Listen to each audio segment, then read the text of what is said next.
வணக்கம் ஃப்ரெண்ட்ஸ், எங்கள் வீட்டில் ஆடிப்பெருக்கு எப்படி கொண்டாடணும்னு சொல்லிட்டு பார்த்துடலாம். இது காவேரி வாட்ரு வர அந்த பைப்பு அதுக்கிட்ட தான் நாங்கள் கும்பிட்டோம்.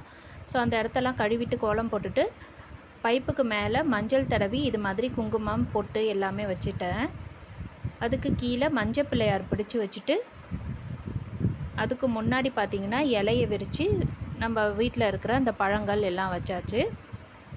மஞ்சள் பிள்ளையாருக்கும் பொட்டு பூ எல்லாம் வச்சுட்டேன்.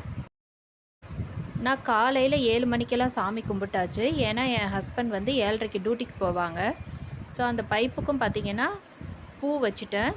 அதுக்கப்புறம் விளக்கேற்றி பத்தியெல்லாம் ஏற்றி வச்சுட்டேன். என் ஹஸ்பண்ட் வந்து சாம்பிராணி போட்டுட்டு தேங்காய் உடைச்சி சூடம்லாம் காமிச்சாச்சு. எல்லோரும் சாமி கும்பிட்டதுக்கப்புறம் அந்த கயிறை ரெடி பண்ணி வச்சுருந்தோம் இல்லையா, அதை வந்து மஞ்சள் பிள்ளையாருக்கு கட்டிட்டு பைப்புக்கும் கட்டி விட்டுட்டு நாங்கள் 4 பேரும் கட்டிக்கிட்டோம். மதியம் லஞ்சுக்கு வடை பாயசம் பண்ணி சாப்பிட்டோம். இப்படி தான் எங்களோட ஆடிப்பெருக்கு போணுச்சு. ஆற்றுக்கு போக முடியல. ஸோ வீட்டிலையே இப்படி நாங்கள் கும்பிட்டுட்டோம். தேங்க்யூ.